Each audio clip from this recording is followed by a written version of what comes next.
In this video, we are going to break down which Family Guy character is the craziest, ranking their moments from the least to the most insane.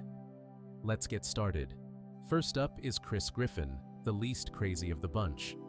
Before we get into the rankings, it is worth defining what actually makes a character crazy within the world of Family Guy. We are looking for characters who display genuinely unhinged behavior, whether through violence, obsession, criminal acts, complete detachment from reality, or schemes of world domination. Simple stupidity does not qualify as crazy, which is exactly why we need to draw a line between characters who are merely dumb and those who are genuinely disturbed. When you look at the Griffin family's middle child, Chris stands out not for being crazy, but for being spectacularly, almost impossibly stupid. Voiced by Seth Green since the show debuted in 1999, he represents teenage awkwardness cranked up to an extreme. His behavior may look bizarre on the surface, but a closer inspection reveals that his actions come from profound stupidity rather than genuine insanity. His intelligence has been a running joke for the show's entire run. Unlike his genius baby brother Stewie, or even his struggling but functional sister Meg, Chris operates on a wavelength that defies ordinary human comprehension. The show has established that he suffers from no diagnosed mental illness. He is simply extraordinarily unintelligent, a trait he likely inherited from his father, Peter. What separates him from being crazy is that his actions always come from misunderstanding rather than malice or genuine psychological dysfunction. He is not trying to cause chaos or harm. He simply cannot process information the way a normal person would, and that distinction is crucial when sorting the merely stupid from the genuinely unhinged. The episode When You Wish Upon a Weinstein offers one of the most memorable examples of his gullibility and lack of basic reasoning. In a scene that has become iconic among fans, Peter demonstrates just how easy it is to manipulate his son's grasp of reality. Peter smacks Chris on the back of the head and then immediately tells him the lamp did it. Anyone with even rudimentary critical thinking would recognize this as obviously false, since lamps are inanimate objects that cannot move or strike people, but Chris does not question it for a second. He immediately tackles the lamp and wrestles it on the floor, fully convinced that a household object has committed an act of aggression against him. The scene perfectly captures his relationship with reality.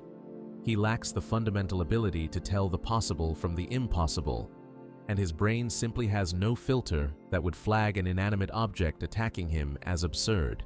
He takes information at face value without analysis or critical thought.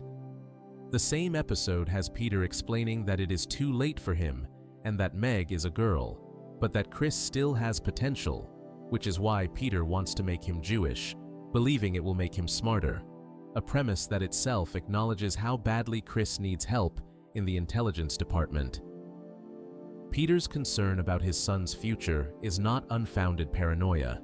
It rests on the very real observation that Chris struggles with basic cognitive functions. The episode Stewie, Chris, and Brian's excellent adventure takes his stupidity to historical levels, quite literally. When Stewie and Brian try to help Chris study for a history test using a time machine, they quickly discover that his lack of knowledge goes far beyond simply not studying. He fundamentally does not understand history, reality, or even the basic facts most people learn in elementary school. One of the most telling moments comes when Stewie quizzes him on famous historical quotes. Asked who said, "We have nothing to fear but fear itself," Chris confidently answers, "Scooby-Doo." That is not just a wrong test answer. It reveals a complete disconnect from reality, since the quote, famously attributed to Franklin D. Roosevelt, is one of the most recognized statements in American history. Yet Chris believes it came from a cartoon dog who solves mysteries. He does not merely lack education, he lacks any framework for understanding the world, unable to distinguish real historical figures from fictional cartoon characters, placing FDR and Scooby-Doo on the same level of legitimacy, which points to a cognitive problem far deeper than not paying attention in class. The time travel adventure provides even more examples. When they witness the Titanic sinking firsthand, Chris remarks that it would make a great movie, revealing several layers of stupidity at once. He does not seem to grasp that they are watching a real historical tragedy. He does not know the disaster is already one of the most famous events in history, with multiple films made about it. And his casual reaction to hundreds of people dying shows a complete absence of appropriate emotional response. When Stewie mentions they are visiting Jane Austen's home in 1798, Chris asks whether she is on his history test, and when Stewie explains they are just there to release pent-up time travel gas, Chris responds only with enthusiasm.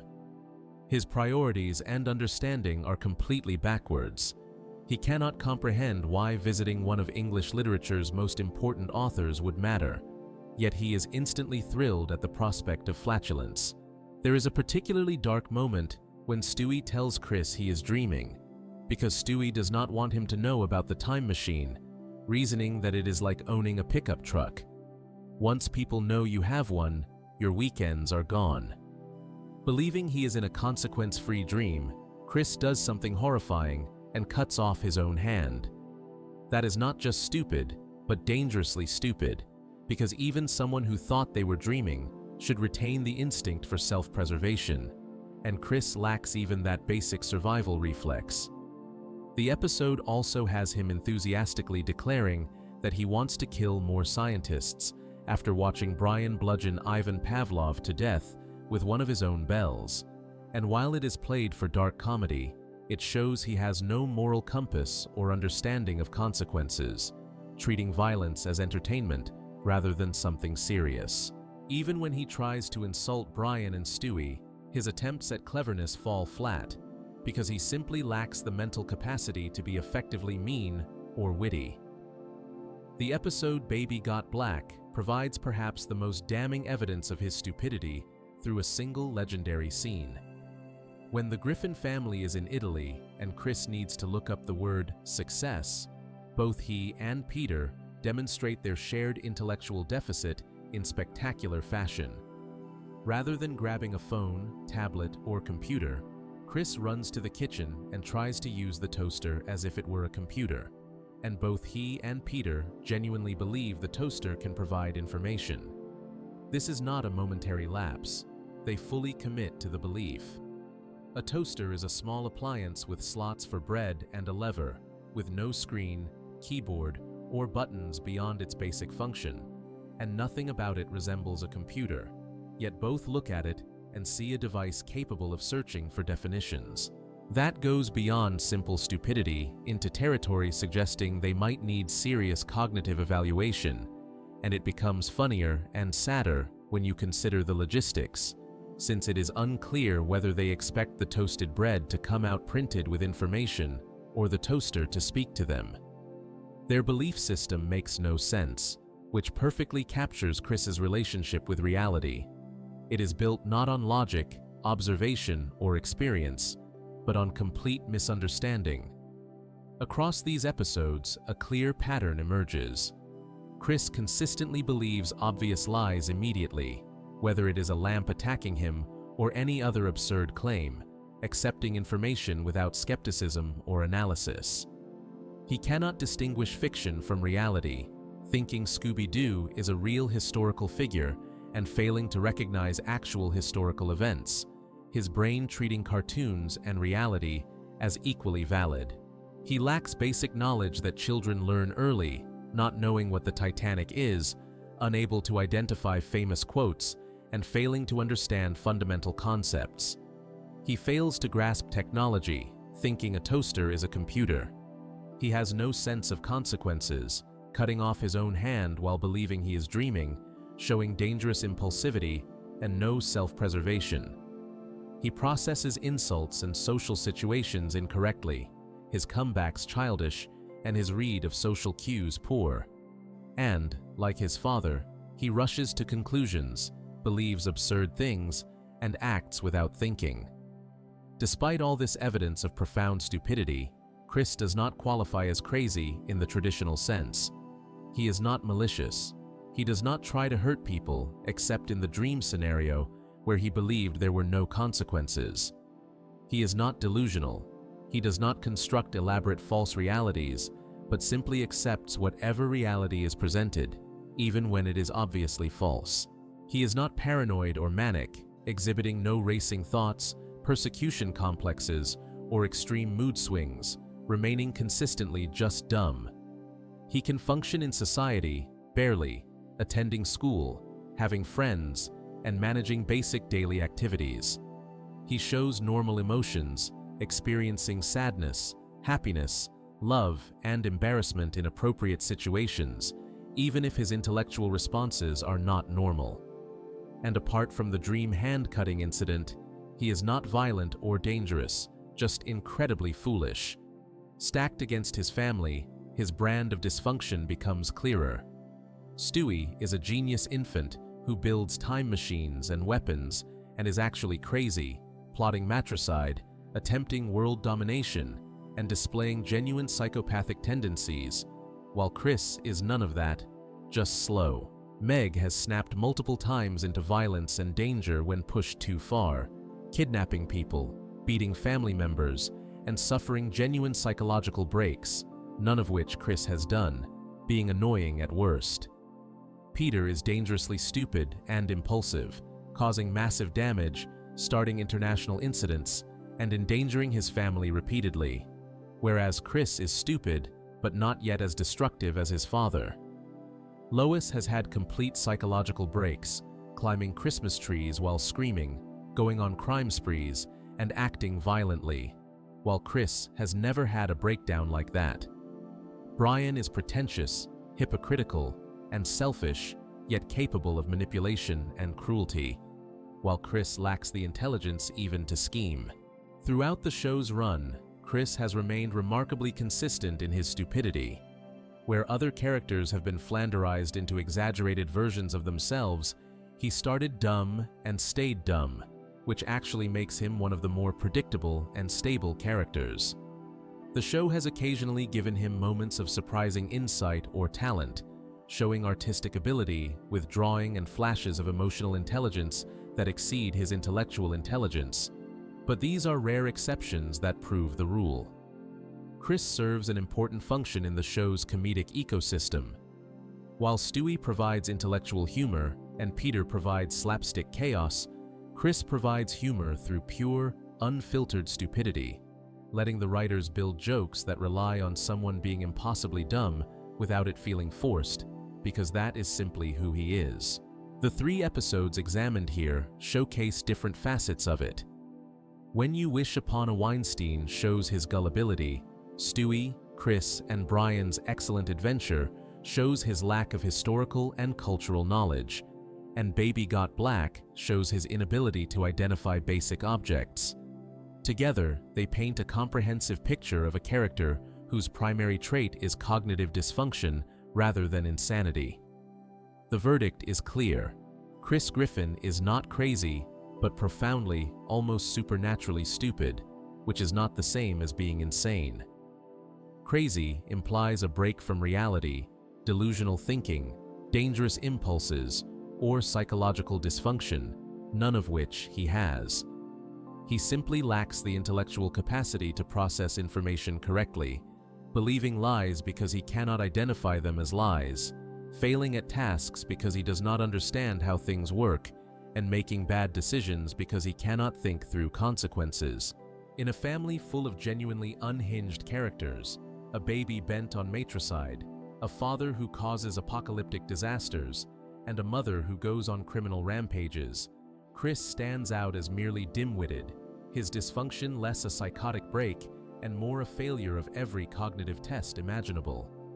That makes him the least crazy character in any ranking of Family Guy's most unhinged personalities, sitting at the bottom not because he is normal, but because his problems are intellectual rather than psychological.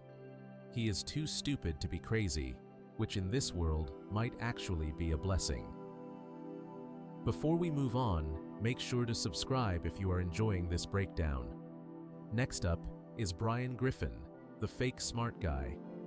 Brian is the family dog who walks like a person and believes he is better than everyone else. But he is not crazy, just a phony. 3 episodes show exactly who he really is. Brian is not stupid like Chris, not violent like Meg can be, and not insane like Stewie. His problem is simpler. He pretends to be smart and cultured while actually being a loser who drinks too much and fails at everything. He drives a Prius and thinks that makes him a good person. He reads books and thinks that makes him smart. And he calls himself a writer, even though nobody wants to read what he writes. He is a dog who thinks he is human, and in some ways, he is worse than most humans because he is a total fraud. The episode Jerome is the New Black contains what might be the most brutal moment in the show's history. Brian asks Quagmire why he does not like him, and that is a big mistake because Quagmire lays out exactly what is wrong with him in a long, devastating list. First, Quagmire points out that Brian constantly hits on Lois even though Peter is his best friend, the man who gives him food, a home, and even saved his life, and Brian repays that by trying to steal his wife and relieving himself in his yard. That is not crazy behavior, it is just being a terrible friend. Next, Quagmire calls him out for never paying for anything, always promising to get the next one when the next one never comes. A mooch living off Peter's money while acting too good for everyone. Then it gets meaner. Quagmire says Brian pretends to love women for their minds when he really just dates dim women like everyone else. The difference being that Quagmire admits he is shallow while Brian lies about it. He buys girls a copy of The Catcher in the Rye and pretends to understand deep literature. Yet Quagmire says his grasp of the book is at a 7th grade level, calling Holden Caulfield a spoiled brat, and telling Brian that is exactly why he likes him so much, because Holden is him. Quagmire keeps going, attacking Brian's pretension and his belief that he is a great writer when he is actually terrible at it, and then attacking his politics, noting that Brian talks about helping the homeless but never actually does anything, telling him that he works at the soup kitchen and has never once seen Brian there, and that if he really wants to help, he should grab a ladle.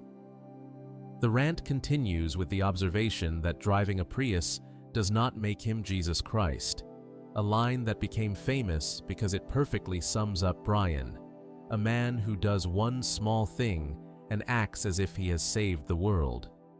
Quagmire adds that Brian looks down on religious people as idiots while having no right to judge anyone, since he failed college twice and is a failure as a father who never sees his son. The final blow is that Quagmire says he could forgive all of it if Brian were not such a bore, telling him that is the worst part, that he is just a big, sad, alcoholic bore. After the speech, Brian is destroyed, with no comeback, because everything Quagmire said is true. The episode shows him going home and talking to Stewie, who tells him he does not need Quagmire to like him and only needs one person to like him, himself, adding that he likes him too. A sweet moment showing that even when Brian is awful, he has one friend who cares. The episode proves Brian is not crazy, because a crazy person would not care what Quagmire thinks. Brian cares because deep down he knows it is all true. He is not insane, just living a lie. The episode Brian Writes a Bestseller shows what happens when he finally gets what he wants, and it makes him even more unbearable. It opens with a package arriving, his book, Faster Than the Speed of Love, along with a note from his publisher returning all the unsold copies, and a delivery man asking whether they have a garage, because there are 300 boxes of them. Adam West appears on screen just to laugh at his failure. Then, Stewie discovers something funny about the boxes. The publisher used shredded pieces of Brian's book as packing material for more copies of his failed book. Later, Stewie buys a vase and finds it packed with pages from Brian's book because nobody wanted it. Brian is crushed, declaring that he is finished and clearly not meant to be a writer, that he has tried and nothing has worked, that he put his heart out there and it keeps getting stomped on, and for once he is being honest about his failures. But then he gets angry, seeing that the #1 book on the bestseller list is a spiritual self-help title by Pauly Shore, and complaining that books like The Secret and Chicken Soup for the Soul sell millions while his fails, insisting he could produce one of those in a single night. Stewie challenges him to do exactly that, and when Brian says he has given up writing, Stewie makes a sharp point. Brian cared about what he wrote before, so if he does not care about this one, what does it matter? So Brian writes a cheap self-help book just to prove he can, and it becomes a massive hit, making him famous and rich. But success does not make him happy. It makes him worse, more arrogant and self-absorbed, treating people badly and forgetting his real friends. The episode shows him on a talk show panel where everything falls apart. The host and the other guests start asking real questions about his book, pointing out that it does not actually help anyone. Asked how the book will help someone buy a car, Brian answers only that it will not, with that attitude, with no real response. And another guest notes that the book is missing the ideas needed to help people reach their goals. The host delivers the killing blow, pointing out that wish it and want it are the same thing, that Brian's book basically makes 3 points, and 2 of them are identical. Brian is exposed on national television as a fraud, his book plainly garbage, and one of the panelists dismisses him after he insults her accent. Afterward, he tries to apologize to Stewie, but even the apology is terrible, saying he is sorry he put Stewie in a situation he clearly could not handle, which Stewie catches immediately, telling him to stop. Brian keeps apologizing while insulting Stewie, saying he was in over his head and made many errors, until Stewie asks whether that is as good as it is going to get, and Brian admits it pretty much is, at which point Stewie delivers the final truth. Brian cannot write. The episode shows he can handle neither success nor failure. When he fails, he whines, and when he succeeds, he becomes unbearable, and either way, he never learns or changes. The episode. Our idiot Brian destroys his last claim to superiority, his intelligence. Meg needs someone to take her SAT for her, and Brian agrees, sure he is smart enough. But when the scores come back, he gets a 1,000 out of 2,400, a terrible result. And the scoring system had changed without his even knowing, proving he is not smart at all. His whole identity is built on being the smart one in the family, and now there is proof he is not, so he falls into depression. Peter sees an opportunity and decides to teach him how to be dumb and happy, telling him it is fun being stupid because you never have to worry about anything, never have to read books, and never die. When Brian corrects him that this is not true, Peter simply asks how he would know, stupid, while Chris and Stewie laugh at him. The episode shows Brian getting dumber, tossing out phrases like awesome sauce and bazinga, and when he gets a nosebleed, Peter comments that he is getting his nose period. Brian visits Dr. Hartman, who says he did a CAT scan, prompting Peter to laugh that it was on a dog, and the doctor admits they laughed about that too. Eventually, Stewie cannot take it anymore, demanding that they either take the tumor out of Brian or put one in him, because he cannot stand it, wanting the old Brian back, even though the old Brian was pretentious and annoying. At the end, Brian complains that he was having fun, making new friends, sleeping soundly, and living easily, but that Stewie unilaterally decided he was better off a bitter alcoholic failure who could only hang out with a baby, which is brutal because it is true. Brian has to choose between being dumb and happy or smart and miserable, but the episode has already proven he was never that smart anyway. He just thought he was. Across all 3 episodes, Brian shows a consistent pattern. He is not insane or psychotic, has no delusions and hears no voices, and is not violent or dangerous. He is just deeply insecure and covers it with fake superiority. He knows the truth about himself, because when Quagmire lists his faults, he cannot argue. When his book fails, he admits he is not a good writer. And when he scores low on the SAT, he realizes he is not smart. And a truly crazy person would not accept these truths. He cares what people think, devastated when Quagmire hates him, when his book fails, and when he is humiliated on television, whereas crazy people often do not care about social judgment. He has real relationships, since despite everything Stewie genuinely cares about him, a friendship crazy people often cannot maintain. He is aware of his drinking problem, which multiple episodes reference, knowing it is a problem yet not stopping, which is addiction rather than insanity. And his problems come from selfishness and insecurity rather than a break with reality. He knows what is real and just does not want to accept it.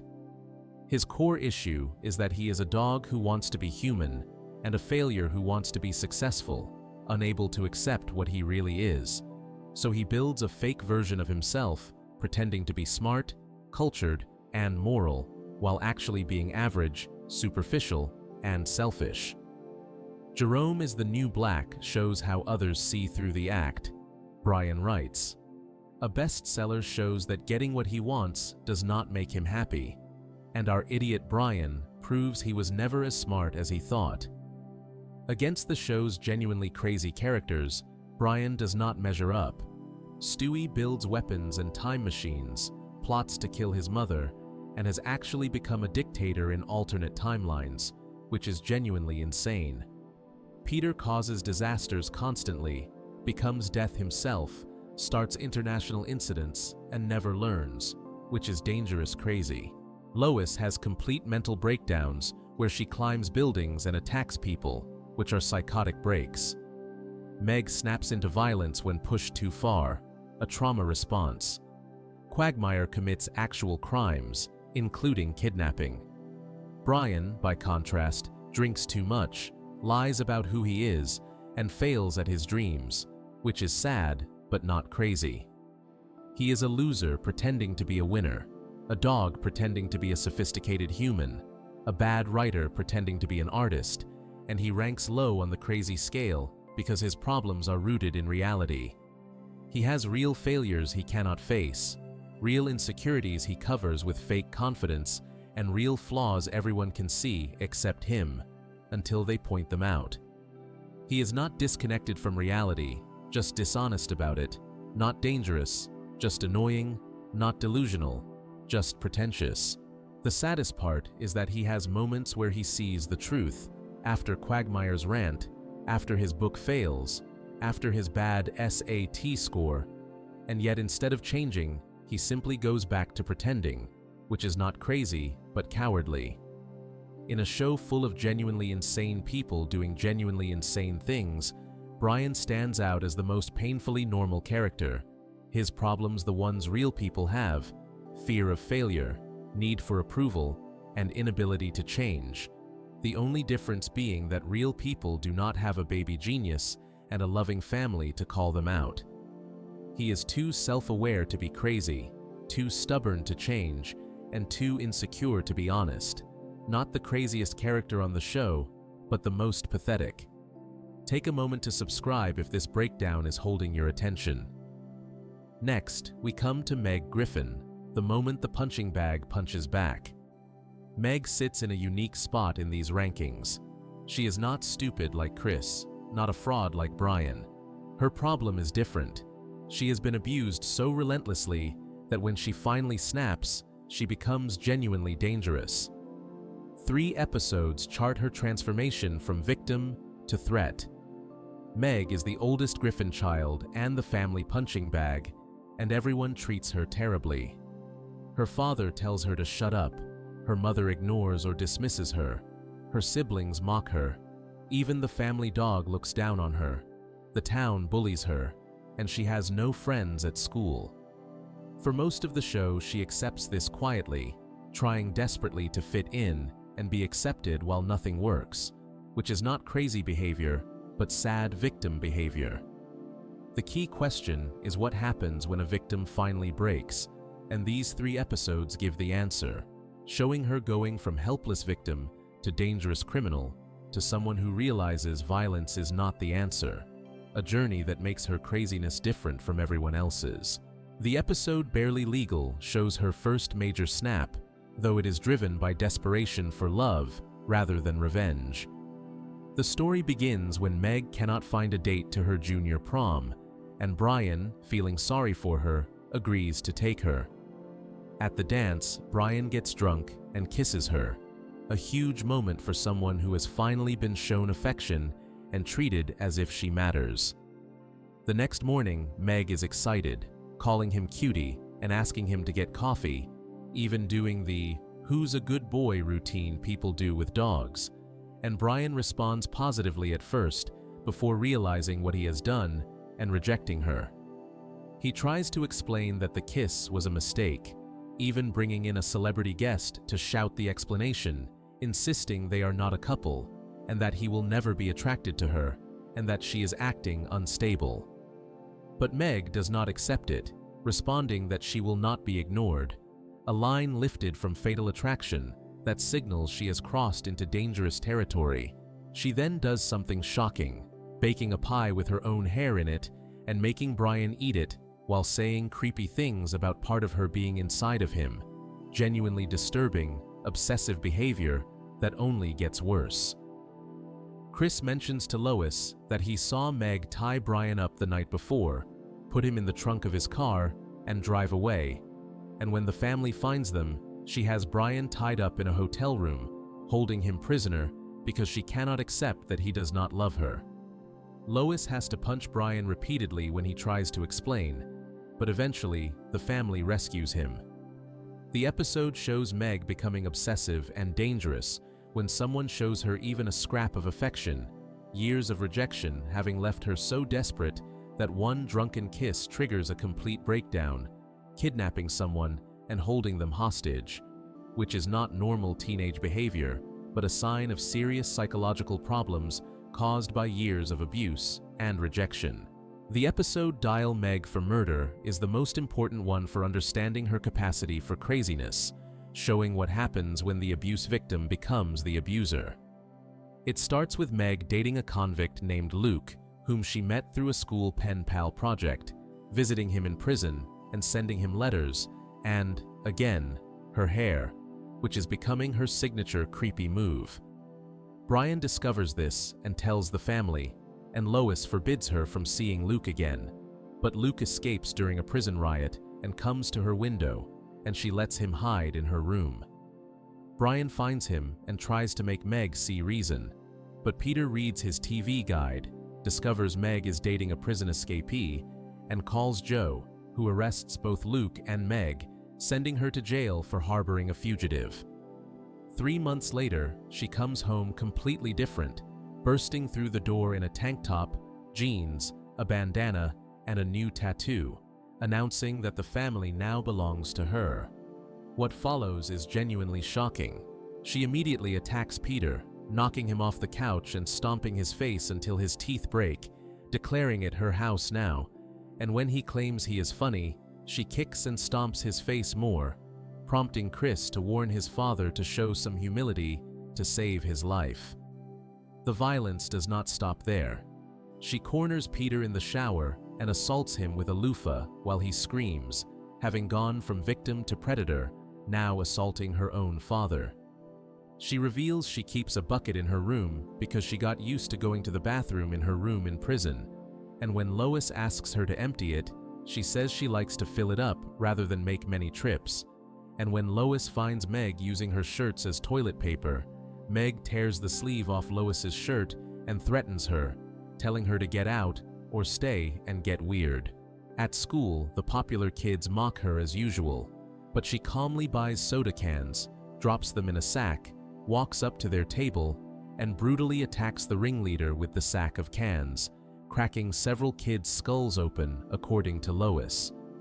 She then forces Stewie to punch himself in the face, and when he does not hit hard enough, she orders Peter to punch his own baby, which he does instantly, desperate to please her and avoid getting hurt.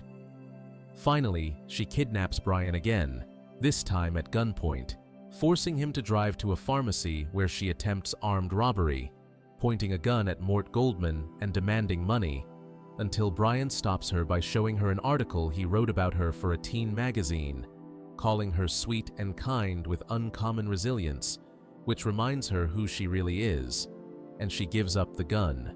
The episode ends with her back to normal, accepting her role as the family punching bag, realizing that being the target of everyone's abuse actually keeps the family together, because if they did not have her to pick on, they would turn on each other. This is her at her craziest, committing assault, battery, sexual assault, armed robbery, and terrorizing her entire family. But it is not random crazy behavior. It is the direct result of abuse, prison taking her built-up anger and handing her the tools and mindset to fight back, the penal system, as Brian points out, turning small-time offenders into hardened criminals. A shorter episode, A Fistful of Meg, shows another side of her snapping, this time at school. Meg bumps into a new student named Mike Pulaski, a violent bully, spilling her lunch on him, and he threatens to fight her after school. Terrified and unable to find a way out, she is found crying in the bathroom by Quagmire, who reveals that he was once bullied by a girl who forced him into a long, abusive relationship, and decides to help her learn to fight. After training with him, she faces Mike and is getting beaten badly at first, but she wins in an unusual way, kissing him, popping a pimple on him, and then lifting her shirt so that everyone looks away except Mike, who sees whatever is under her shirt and literally melts from the sight. The episode ends with Meg narrating that she lived to tell the story for a long time, revealing she died a year later from septic shock due to her body's reaction to a frozen hot dog. This episode is less about her being crazy and more about her learning to defend herself, but it still shows that when pushed to her limit, she can become aggressive and violent. The difference being that here, she is defending herself rather than attacking innocent people as in Dial Meg for Murder. Her brand of crazy is unique because it is reactive rather than proactive. She does not start conflicts or seek out violence. She only becomes dangerous when pushed to her absolute breaking point or when abuse changes her personality completely. It is temporary, unlike Stewie, who is always plotting, or Peter, who is always causing disasters. Her crazy episodes are brief, and she snaps, causes chaos, then returns to normal, capable of recognizing when she has gone too far. It is trauma-based, coming directly from years of abuse and rejection, since a normal, loved teenager would not kidnap someone over one kiss, and a normal, loved daughter would not assault her father. But Meg is neither normal nor loved, having been broken by constant mistreatment, and she feels guilt. When Brian shows her the article he wrote, she immediately feels remorse, admitting she cannot believe what she did, and that she was just so tired of being everyone's whipping girl that it felt good to do some of the whipping, a self-awareness that truly crazy people do not have. The most heartbreaking part is that she consciously decides to go back to being the family punching bag, realizing her abuse serves a purpose in keeping the family from destroying each other, which is not crazy, but tragically self-sacrificing. Comparing her to the others makes the point.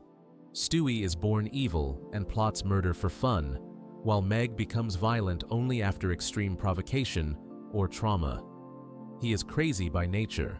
She is broken by nurture. Peter causes chaos constantly without learning or caring, while she feels remorse and tries to change. Lois has psychotic breaks over stress, while Meg's breaks are caused by specific traumatic events like prison or years of bullying. Brian is delusional about who he is, while Meg knows exactly who she is, a victim who briefly fought back. What makes her story so dark is that she is not really crazy at all. She is a normal teenager psychologically destroyed by her environment, and when she finally snaps, it is not because something is wrong with her brain, but because something is wrong with how everyone treats her. The episodes show a clear cycle. Meg is abused and rejected. She desperately seeks acceptance. She is rejected or traumatized further. She snaps and becomes violent. She feels guilty and returns to normal. and then it starts again. That is not insanity, but the predictable result of prolonged abuse.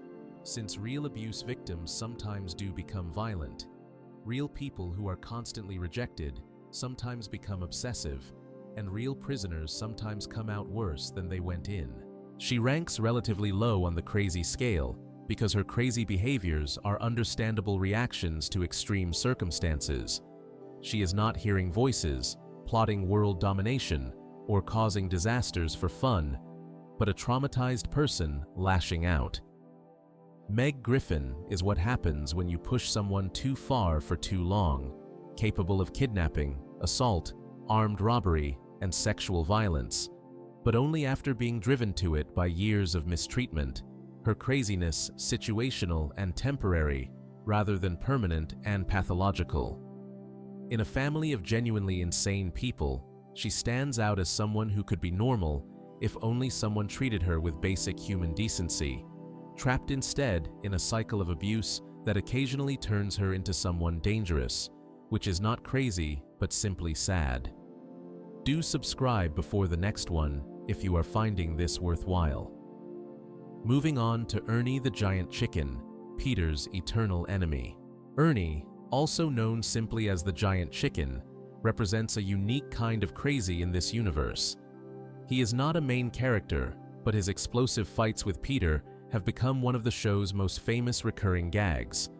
Where other characters' craziness stems from stupidity, trauma, or psychological issues, Ernie's insanity is driven purely by an unending violent grudge over the smallest slight imaginable. He is exactly what his name suggests, a giant chicken who wears human clothes and lives in Quahog, voiced by Danny Smith and appearing sporadically throughout the series, always with massive destruction. The key to understanding him is recognizing that he is not actually insane in the traditional sense. He is a normal chicken, as normal as a giant anthropomorphic chicken can be, who simply harbors an all-consuming hatred for Peter that drives him to acts of incredible violence whenever they cross paths. The entire feud began over something absurdly trivial. In the early seasons, it is established that Ernie gave Peter an expired coupon, and that is the whole reason for their blood feud. Peter complained about the bad coupon, Ernie took offense, and their first brutal fight began. That ridiculous origin is part of what makes the rivalry so funny and so crazy, since most people would shrug off an expired coupon, mildly annoyed at worst. Yet Ernie and Peter have destroyed entire city blocks, caused millions in property damage, and nearly killed each other repeatedly over a coupon that was probably worth $1. Their fights follow a consistent pattern.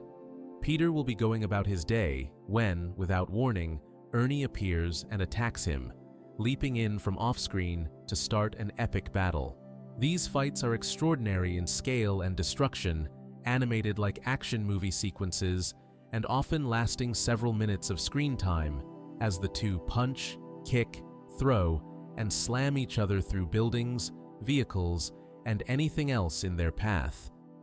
In Blind Ambition, a typical example, Peter is in the middle of talking about Quagmire when the giant chicken leaps at him and the two brawl down Spooner Street, the fight escalating until they crash through a glass ceiling, with Peter shielding himself as a propeller approaches the chicken, who turns, yells, and is struck by it.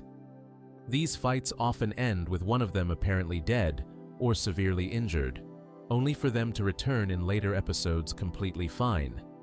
In Blind Ambition, after the propeller hits, a battered Peter walks away into the horizon and the chicken's talon twitches, suggesting Ernie survived despite horrific injuries. The fights parody action movies, particularly the extended combat of films like They Live or Jackie Chan movies, meant to be over-the-top and absurd, while also showcasing genuine animosity between the two. The episode Foul Play, or the one that finally sickens the chicken, provides the most character development Ernie has ever received, showing him not just as a violent antagonist, but as a person with a life outside fighting Peter. It reveals that he has fallen on hard times, and when Peter runs into him at the hospital, Ernie explains he has nothing left in the world, having lost his job, his house, and his wife, who left him for another rooster. This moment of comedy does not hide the fact that he is genuinely depressed and suicidal, telling Peter he is better off dead, and Peter's response is telling, since instead of showing sympathy, he says that is sad, and then muses that it means he wins, revealing that Peter is just as obsessed with the feud as Ernie is. The episode reveals Ernie has bird flu, a serious illness, and here it gets darker, because when Peter mentions there is a vaccine, Ernie refuses it, dismissing it as loaded with mercury and antifreeze, an anti-vaxxer so paranoid he would rather die of bird flu than get treated, prompting Peter to say he knew he hated him for a good reason. This reveals something important. Ernie is not just violently crazy, but conspiratorially crazy, believing anti-vaccination propaganda even as it literally kills him, adding another layer to his insanity beyond the grudge. As he lies dying in the hospital, more of his personality comes through, and despite being enemies, Peter stays with him, even mentioning that a win is a win even like this, and that it is too bad, because he had an awesome line ready for when he finally beat him. Ernie asks to hear it, but after a long pause, Peter admits he has to go, an awkward moment that shows that for all their fighting, there is a strange connection, and that Peter does not actually want Ernie to die like this, not from illness anyway. Ernie's daughter arrives with her husband, prompting a crude joke from Peter about the rooster's son-in-law, and the incompetent Dr. Hartman declares the time of death before proudly announcing that he knows numbers. But Peter is not satisfied with that ending, and in a surprising turn, he decides to save Ernie's life, performing some kind of medical intervention and bringing him back from death. Confused, Ernie asks why he saved him, and Peter's answer reveals the true nature of their relationship and why it is a form of shared insanity, because he hates him. Peter explains that every day he wakes up not knowing whether Ernie will come out of nowhere and punch him in the face, that he flinches every time a door opens, looks over his shoulder every time he bends down to tie his shoes, and flips his porch light on every night before bed just to see whether Ernie is standing there. And he asks whether Ernie has any idea how exciting that is, insisting he saved his life not because he likes him, but because he hates him. That speech is crucial to understanding both of them, since Peter lives in constant fear and anticipation of the attacks, and that fear has become so essential to his life that losing it would make his life less interesting. He is addicted to the danger and excitement of the rivalry. Peter also adds a practical reason, that if Ernie dies, he will be solely responsible for all the destruction they have caused over the years, making the decision both emotional and financial. And Ernie smiles and responds that he hates him too. Their mutual hatred now the foundation of their relationship, a bond they need not, despite the hatred, but because of it.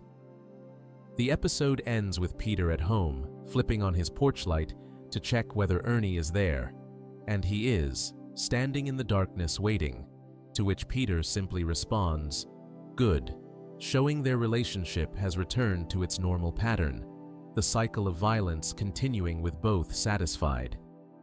Ernie represents a specific type of insanity different from the others. His is a single-minded obsession.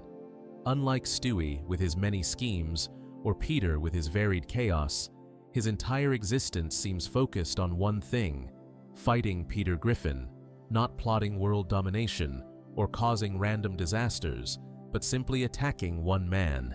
It is a total failure of proportional response, the inability to let go of a minor slight, an expired coupon, instead escalating it to attempted murder dozens of times, whereas normal people get over small insults, and Ernie has made destroying Peter his life's purpose. It is mutual insanity, since Peter is equally obsessed, the two feeding off each other's hatred, neither able to walk away, creating a loop of violence neither wants to escape. It is functional insanity, since despite the feud Ernie had a job, a house, and a wife until he lost them all, capable of functioning in society between attacks, and not completely disconnected from reality, just selectively insane about one specific person. And it is suicidal stubbornness, his refusal to get vaccinated because of conspiracy theories, even while dying, showing not just stubbornness, but a pathological inability to accept help or acknowledge reality. Against the others, he stands apart. Stewie plots elaborate schemes for world domination and matricide, while Ernie just wants to punch Peter. Stewie is strategic crazy, Ernie is impulsive crazy. Peter causes chaos everywhere, but is not focused on one enemy except Ernie, and his destruction is accidental or careless, while Ernie's is targeted and intentional. Meg snaps temporarily due to abuse and then returns to normal, while Ernie never snaps and never returns to normal, living in a permanent state of grudge-fueled rage. Brian's problems are internal, delusions about his own abilities, while Ernie's are external, his hatred directed outward at a specific target. Lois has occasional psychotic breaks under stress, while Ernie is in a constant state of readiness to attack, his crazy continuous rather than episodic. What makes him truly crazy is that he cannot let go.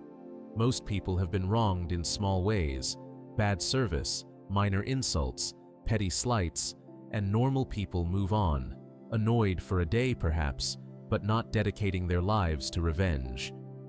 Ernie cannot move on, the expired coupon becoming the defining event of his life, while everything else, his job, his house, his marriage, fell apart, possibly because he was so consumed by his hatred and even facing death.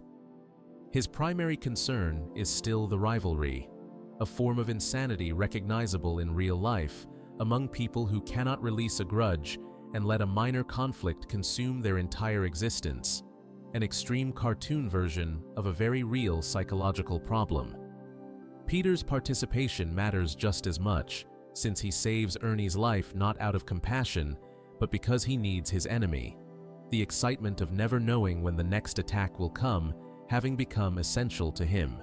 Ernie the giant chicken is crazy, but it is a focused, purposeful crazy. He is not disconnected from reality, not hearing voices or having delusions, but simply unable to forgive a minor slight, having built his entire existence around violent revenge. In the ranking, he occupies an interesting position, more dangerous than Chris, who is just dumb, and more focused than Peter, who causes chaos everywhere, but less comprehensively insane than Stewie, who plots actual world domination, and less unpredictable than Lois, whose breaks come out of nowhere. He is the embodiment of a grudge taken to its absolute extreme, showing what happens when someone cannot let things go, when minor conflicts become defining battles, when hatred becomes identity, and the fact that he stands on Peter's porch at night waiting to be seen, when he could ambush him anywhere, shows he needs the rivalry as much as Peter does, a shared addiction to violence and hatred that is one of the most honest and pure forms of insanity the show has ever created. If you are enjoying the breakdown, a subscribe goes a long way before we continue. Moving on to Carter Pewterschmidt, the evil billionaire. Carter, Lois's father, represents a different kind of crazy. He is not stupid like Chris, not a fraud like Brian, and not driven by grudges like Ernie. His insanity comes from being so wealthy and powerful that he is completely disconnected from normal human morality, a billionaire who values money over human life, and 3 episodes show just how far he will go. He is Lois's father and Peter's father-in-law, extremely wealthy, owning Pewterschmidt Industries and living in a mansion, married to Barbara Pewterschmidt, and representing old money and corporate greed. Unlike most characters whose crazy comes from psychological problems, his insanity stems from having too much power and zero accountability. He looks down on Peter constantly, viewing him as beneath his daughter. Yet, as these episodes show, his own moral failings far exceed anything Peter has done. He may be rich and successful, but he is fundamentally broken in ways money cannot fix. The episode, The Old Man and the Big C. or the one about the hidden cure, reveals the darkest aspect of his character. The plot starts innocently enough with Quagmire losing his toupee at a ball game and becoming an old man without it. But the real story begins when Brian wanders the hospital and overhears shocking news. Carter has terminal cancer. Brian tells Stewie, who confirms it by checking online cameras in the Pewterschmidt house, and Brian then tells Lois, and the whole family rushes over expecting to say goodbye to a dying man. But when they arrive, Carter is perfectly healthy, making Brian look like a liar and costing him all credibility with the family. Yet Brian is not wrong. He suspects Carter is hiding something and convinces Stewie to help investigate, and following him around, they discover something far worse than they imagined. Carter has not just recovered from cancer, he has the cure for cancer, the actual cure that would save millions of lives, and he has been hiding it. When confronted, he reveals the horrifying truth that he has been sitting on the cure since 1999 to protect his sales of treatment pharmaceuticals. Read that again. Since 1999, he has had the cure for over a decade, and at the time the episode aired in 2012, he had watched millions die painful deaths, possibly including people he knew, and done nothing, letting them all die so he could keep making money selling cancer treatments. This is not just evil, but a level of sociopathic behavior that is hard to comprehend, valuing pharmaceutical profits over millions of human lives, and he throws Brian and Stewie out of his house after revealing it, showing no remorse or shame. Brian is furious on the drive home, but Stewie reveals he stole the cure, and they bring it to Lois to expose Carter's crime, only for Carter to show up to take it back. When Brian tells Lois what it is, she is horrified and tries to appeal to Carter's humanity, bringing up loved ones who could die of cancer, and he finally promises to reveal it. This seems like a victory, but the next day he holds a press conference and, instead of announcing the cure, only unveils a new deodorant, another betrayal, another lie. Lois calls him, demanding to know why he broke his promise, and his response is chilling in its simplicity. He lied. That is it. He lied to his own daughter's face about saving millions of lives and feels no guilt, simply brushing her off. Peter tries to comfort Lois by saying they will get over Carter being a bad man once he appears on a magazine cover, and that is exactly what happens. Carter appearing on the cover of Forbes and everyone forgetting his crimes, wealth, and success, erasing moral failings in the public eye. The episode shows him at his absolute worst, willing to let millions die for profit, lying to his own daughter without hesitation, with no empathy, no conscience, and no human decency. A genuine monster in a business suit. If that episode shows his evil on a global scale, the episode Fresh Air shows his dysfunction on a personal level, dealing with his will and inheritance, and leading to one of the most disturbing plots in the show's history. It starts with Chris trying to spend time with Peter, who dismisses him the moment he learns Chris is neither a television nor the internet, establishing that Peter does not value time with his son and is a terrible father, yet somehow still better than what comes next.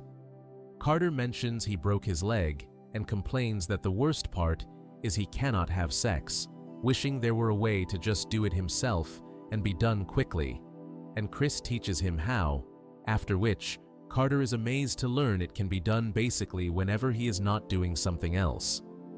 This is already inappropriate and strange, a teenage boy teaching his elderly grandfather, but it is only the start of the dysfunction. Carter becomes so impressed with Chris that he decides to change his will and leave everything to Chris instead of Lois, which leads Peter to plot to marry Chris to get the inheritance money. Yes, Peter plans to marry his own son for the money, proposing to Chris and citing that it is legal in Vermont as long as it is between two men, using recent marriage legalization as insane justification for incest. Chris questions it, saying men are supposed to marry women, and Peter's warped response is that this was all of human history except for the last few months. The episode goes to dark places, with Peter killing a child as a supposed romantic gesture for Chris, presenting the head of a boy he claims was bullying Chris, only for Chris to point out that it is the deaf kid, and Peter to explain he mistook sign language for terrible defensive karate, having murdered an innocent deaf child, thinking it would impress his son, which is beyond crazy and into psychopathic behavior driven entirely by greed. The episode also features Peter's hairless twin brother escaping and holding the family hostage before Peter shoots him, showing Peter's capacity for violence when convenient, and Joe witnessing the plan to marry Chris and having an existential crisis, grabbing his own son's hand and saying he does not know what normal is anymore. A line that captures how disturbing Peter's behavior has become, breaking other characters' sense of reality.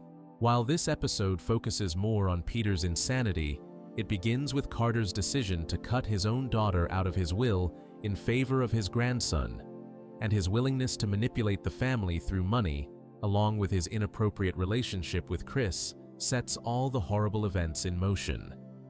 The episode Grumpy Old Man shows Carter in a more mundane setting, revealing his everyday awfulness rather than a grand scheme.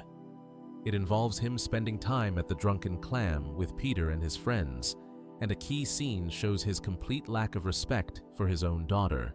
When Peter starts to complain that Lois was a pain that morning, Carter interrupts to defend her, saying that is his daughter Peter is talking about, but then Peter rephrases it, describing her instead as the red-headed lady who lives in his bed, and Carter's response reveals his true character, agreeing that she sounds like an unpleasant woman, calling her names, and expressing sexual interest in her relationship with Peter, saying he will think about it that night. Break down what just happened. Carter defended Lois when Peter used her name directly, but the moment Peter described her without naming her, Carter degraded his own daughter and made inappropriate sexual comments about her. This is deeply disturbing. He does not actually care about respecting Lois, only about appearances and technicalities, so as long as Peter does not use her name, he is fine calling her terrible things. The scene reveals his superficiality. He has no real values or principles, only surface-level propriety, defending his daughter's name while degrading who she is as a person and making incestuous comments as long as they are technically indirect. The episode also features cutaway gags reinforcing the theme of mental deterioration, including a drill sergeant with Alzheimer's who keeps forgetting he already asked a soldier's name, and Mayor Adam West having nested dreams, providing comic relief while echoing the confused thinking on display. Carter represents the most dangerous kind of insanity in the show because he has real power. Unlike Peter, who causes chaos but is ultimately powerless, Carter controls a business empire and his decisions affect millions. So when he decides to hide the cancer cure, millions die, his insanity carrying global consequences. He is completely rational, not stupid or impulsive, making calculated decisions based on profit, so his evil is not accidental, but deliberate and strategic, which makes him more dangerous than characters who act crazy without thinking.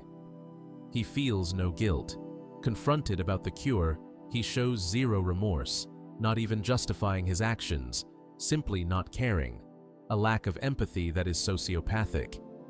He uses wealth as a shield, his money protecting him from consequences as he appears on magazine covers despite being a monster, society rewarding his success while ignoring his crimes, making him untouchable. He corrupts those around him, his influence causing others to act insane, as when Peter tries to marry Chris over the will and the family overlooks Carter's evil because of his wealth, his toxicity spreading, and he hides behind respectability. Unlike obviously crazy characters, he maintains a respectable appearance, wearing suits, running a business, and living in a mansion, his evil dressed in legitimacy that makes it harder to recognize and fight. Against the others, Stewie plots world domination, but is a baby with limited power, while Carter has actually achieved power and uses it for evil, theoretical evil versus practical evil. Peter causes destruction through stupidity, while Carter causes it through calculated greed, and Peter would probably share a cancer cure if he had one, while Carter deliberately hides it. Ernie's violence is personal and direct, physically attacking Peter, while Carter's is systemic and indirect, letting millions die through inaction. Ernie at least more honest about his hatred. Brian pretends to be moral while being selfish, while Carter does not even pretend, openly admitting he values money over lives and seeing nothing wrong with it. Meg's violence comes from being pushed too far, while Carter's evil comes from never being pushed at all, having had everything handed to him and been made a monster by it. Carter ranks very high on the crazy scale because his insanity is both comprehensive and consequential. He is not crazy in the sense of being disconnected from reality, understanding it perfectly, but simply does not care about anyone but himself. The cancer cure storyline alone makes him one of the most evil characters in the show, millions dead for profit representing crazy. Not in the chaotic sense, but in the sociopathic sense, the banality of evil, the businessman who sees mass death as an acceptable cost of doing business, his willingness to corrupt family relationships through inheritance manipulation, his inappropriate comments about his own daughter, and his complete lack of empathy all paint a picture of someone fundamentally broken, a man who has everything money can buy, but has lost his humanity in the process. In a show full of characters who cause harm through stupidity, impulse, or psychological breaks, Carter stands out as someone who causes harm through cold calculation, proof that sanity and morality are not the same thing, and that you can be perfectly rational and still be a monster, wealthy, powerful, respected, and absolutely insane in the most dangerous way possible.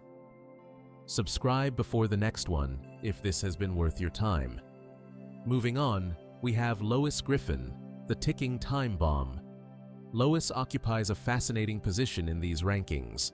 For most episodes, she is the voice of reason, the stable adult trying to hold her chaotic family together. But when she snaps, she does not just lose control, she becomes genuinely dangerous, committing crimes and acts of violence that rival anything the show's crazy characters do. These episodes show that her sanity is not stable, but a dam barely holding back complete psychosis. She is the matriarch of the family, wife to Peter, and mother to Meg, Chris, and Stewie, voiced by Alex Borstein, and she comes from wealth, having given up a privileged life to marry Peter, a decision her father never forgave.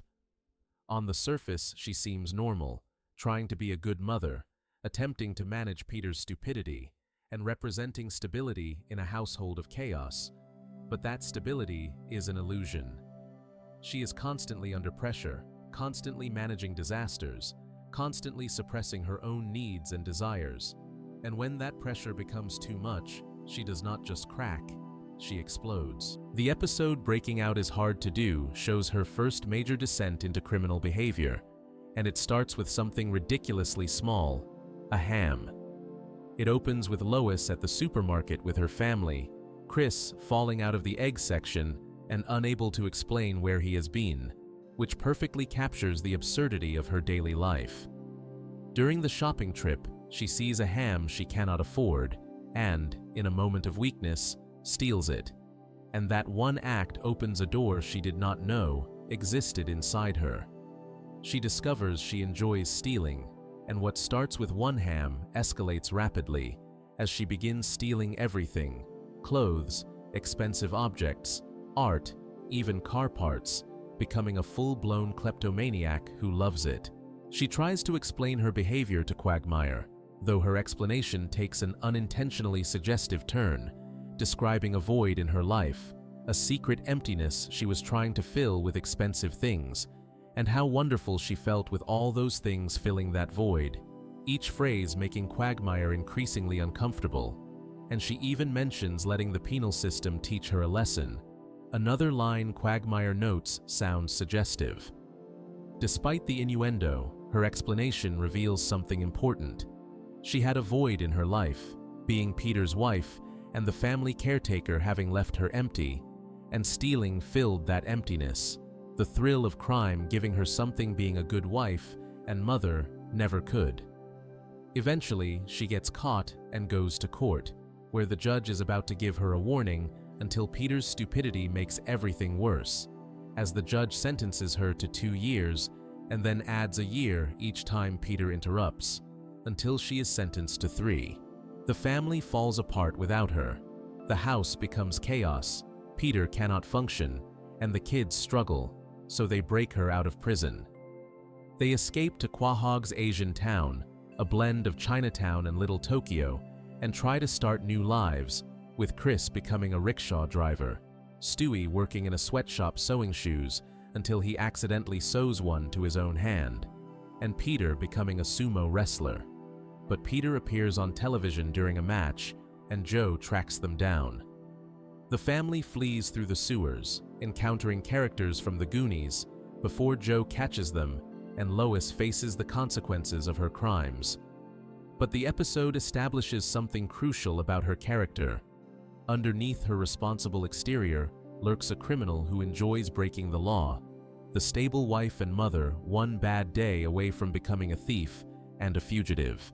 Where that episode showed her criminal side, the episode Play It Again, Brian reveals her capacity for emotional betrayal and the cracks in her marriage. It begins with Peter repeatedly ditching her to go fishing, beekeeping, or do other things with his friends, so that every time she expects him to join her for something important, she turns around to find him in fishing gear, diving gear, or a beekeeper suit. When he cancels on a wedding day lunch with her parents, she reflects on their wedding in a flashback where the minister says he may kiss the bride, and Peter responds crudely, a joke foreshadowing the destruction of their relationship. The pattern continues, with Peter missing the placing of flowers on her grandmother's grave, and then one night she announces it is their scheduled intimacy night, only to find him in a beekeeper suit again, explaining that he and the guys were going beekeeping. His constant neglect leaves her vulnerable, and Brian, who has always had feelings for her, sees an opportunity, writing an essay about his feelings, a long, heartfelt passage describing her grace and how she made him feel more sure and more insignificant at once, and then planning an evening with cake, wine, sundaes, music, and candlelight, fantasizing about kissing her before catching himself and remembering she is his best friend's wife. But he does try something. The transcript does not specify exactly what, though he later confesses to Stewie that he pretty much threw himself at her, and the crude conversation that follows, with Stewie making jokes about Lois's body, does not change that a line was crossed. When Peter finds out, he is surprisingly calm at first, asking only whether Brian was bigger than him, showing his priorities are wrong from the start, but later he confronts Brian at a bar, where Brian does not apologize but attacks Peter, saying he does not deserve Lois, that she does nothing but give while he repays her with selfishness and neglect, having barely spent time with her even on their vacation. Peter defends himself by attacking Brian's relationship history, noting he cannot hold on to a girlfriend for more than a couple of months, and the argument escalates, Peter mentioning Brian could not even get back together with an ex until Brian throws his drink and they fight. Meanwhile, Peter has accidentally married a man after getting drunk at the hotel bar, who now refers to Peter as his husband and complains when Peter breaks promises, mirroring how Peter treats Lois. The episode reveals important truths about her. She is in a loveless marriage with a man who neglects her constantly, so starved for attention and affection that Brian's romantic gesture nearly worked, coming close to cheating on Peter with the family dog. She ultimately does not go through with it, but the episode shows she is capable of betrayal when pushed far enough, her faithfulness conditional on Peter not completely abandoning her emotionally, which he came very close to doing. The episode Model Misbehavior shows a different side of her potential crazy, the vanity and narcissism that emerge when she gets attention and success. It involves her becoming a model, and when she starts getting photo shoots and magazine covers, her personality changes, becoming self-absorbed and focused on her appearance and career instead of her family. Peter, showing rare awareness of boundaries, reacts with disgust when the children express inappropriate interest in the photos, physically driving Meg from the house when she tries to fit in by joining in. A scene played for comedy that nonetheless shows the family's dysfunction, since Peter approves of his own response to his wife's photos, but is horrified when his children react similarly, and Meg is so desperate to fit in that she will say anything. Meg later tries to criticize the modeling, asking how Peter can be okay with her mother parading around half-naked and arguing it makes all women look bad, only for Peter to ask who let her back in the house. The modeling storyline reveals Lois's capacity for vanity and self-absorption. When she gets external validation, she stops being the selfless mother and wife and becomes someone who cares more about her image and career than her family's needs. The episode also features Carter and shows Lois's relationship with her father, along with a cutaway of Cookie Monster in rehab hiding cookies, denying and deflecting like a classic addict before going crazy and eating all the cookies, a comedic parallel to Lois's own struggles with compulsive behavior, since just as Cookie Monster cannot control his addiction, she cannot control her kleptomania or her need for attention. One of the show's most controversial episodes, Partial Terms of Endearment, deals with abortion and her capacity to make extreme decisions. It involves her college friend Naomi asking her to be a surrogate mother, leading to discussions of her past, including that she experimented quite a bit in college with Naomi, to Peter's delight. The pregnancy causes problems, with Chris noting his mother gets crazy when pregnant, followed by a flashback of a wildly volatile pregnant Lois.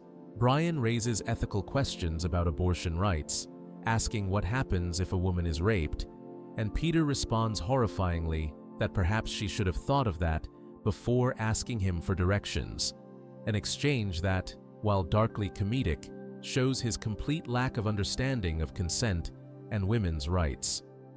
The episode features several disturbing lines and cruel jokes at Meg's expense, and ends with Lois giving a speech about the joys and costs of having another child, diapers, crying, late nights, and college tuition, but concluding that it is one more person to share the world with, after which Peter breaks the fourth wall to reveal they had the abortion, a controversial ending that got the episode banned from initial broadcast, and that shows Lois's willingness to make difficult, morally complex decisions, not bound by conventional morality when it comes to her own body and life choices.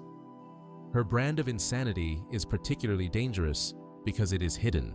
For most of the time, she appears completely normal and rational, which makes her breaks more shocking and unpredictable, since you never know when the dam will burst. It is comprehensive.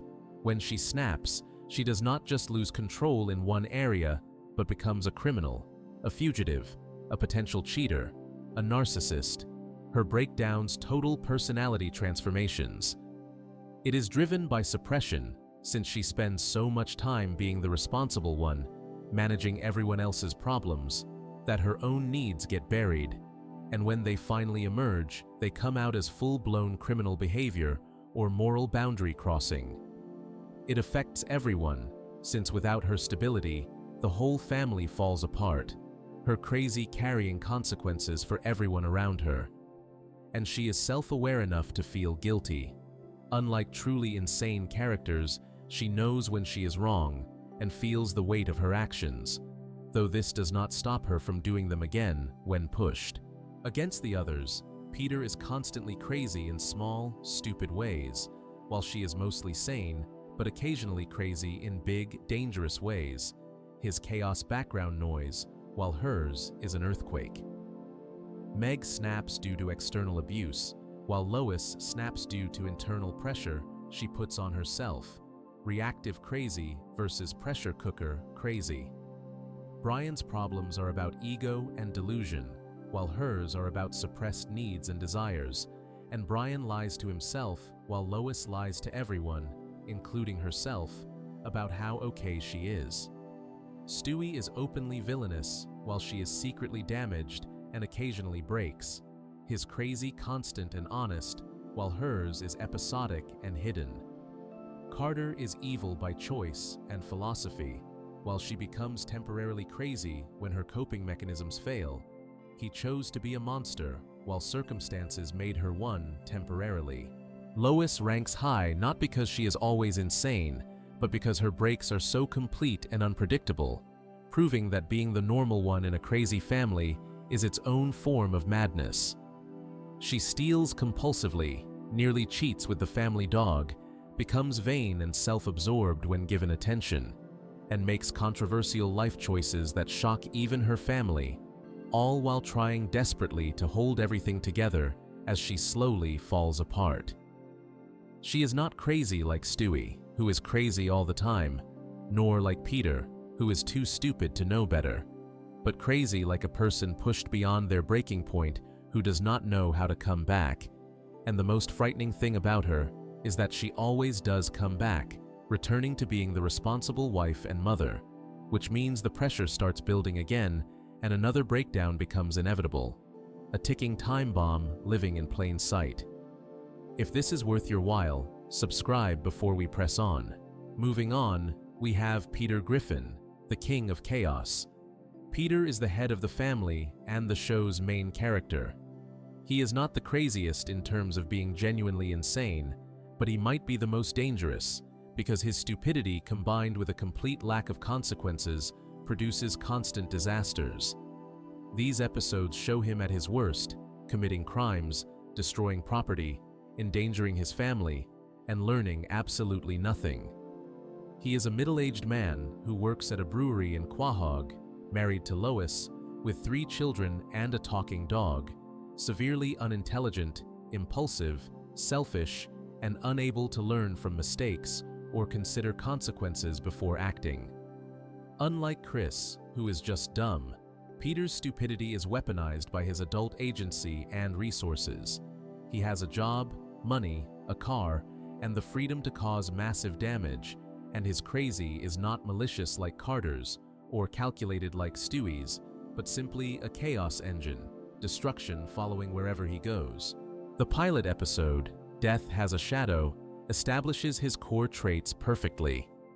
It starts with him getting drunk at a stag party despite promising Lois he would not drink, playing a game where you drink beer and win more beer. Getting so drunk, he tries to make the Statue of Liberty look attractive by drinking until she seems so. The next morning, the family eats breakfast atop his unconscious body on the kitchen table, and when Lois's chair collapses because Stewie loosened it trying to kill her, Peter barely notices. He goes to work hungover and falls asleep at his job at a toy factory, where his task is to watch for dangerous toys on the conveyor belt, and while he sleeps, innocent toys get replaced with knives, power sockets, and tanks of gasoline. Children get hurt, and he gets fired. His response to losing his job shows his complete lack of responsibility, telling Chris to fight the machine, and Chris parroting it back, showing he has inherited Peter's inability to grasp reality. Peter tries various jobs, including working as a sneeze guard at a salad bar, where he points a gun at an old woman about to sneeze, showing that his solution to every problem involves threats or violence. Then, he discovers welfare, going to collect a check and receiving $150,000 a week due to a computer error, and where any reasonable person would report the mistake, Peter decides to keep it, inventing the absurd rationalization that maybe he is their millionth customer. Classic Peter logic that invents an explanation rather than accept obvious truth. He uses the money on ridiculous things, including a statue of David whose stone piece breaks off and crashes into Quagmire's house. And when Lois gets angry, Peter suggests they have enough money to buy their way out of any trouble the kids might get into, just like the Kennedys. Eventually, he gets caught and goes to court, giving an apology that seems genuine, saying he saw a chance to give his family what they deserve, that he cheated the government, and worst of all, lied to his wife, who deserves better. The judge sentences him to 24 months, But Stewie's charm, not his mind control device, leads the judge to let Peter go free with his job back, and Peter immediately starts planning his next scam, a minority scholarship, then a harassment suit, then a disability claim where he knocks himself unconscious with a baseball bat. The episode establishes that he never learns. He faces consequences, apologizes, gets released, and immediately plans the next scheme, his stupidity not innocent, but willfully destructive. The episode Petarded takes his stupidity and makes it official. It starts with him winning a game of Trivial Pursuit and becoming unbearably smug, using the phrase shallow and pedantic to sound smart, even to insult Lois's meatloaf. Brian calls him out for talking down to everyone, and when he asks Lois whether she ever stops to think she is married to this guy, she admits she usually just represses it, cutting to a tumor in her head, singing in Peter's voice. His smugness leads him to take an IQ test to prove he is a genius, and the results come back showing he is intellectually disabled, using an outdated and now offensive term. His first response is to call his high school girlfriend to suggest she get herself tested, and he then goes to Joe to ask how he deals with it, unable to distinguish between different disabilities and not understanding why comparing them might be offensive. He starts using the diagnosis to get special treatment, getting a disability card and announcing crude things over a restaurant microphone, and trying to get disability money from the government while bringing prostitutes to Cleveland's house as part of some scheme.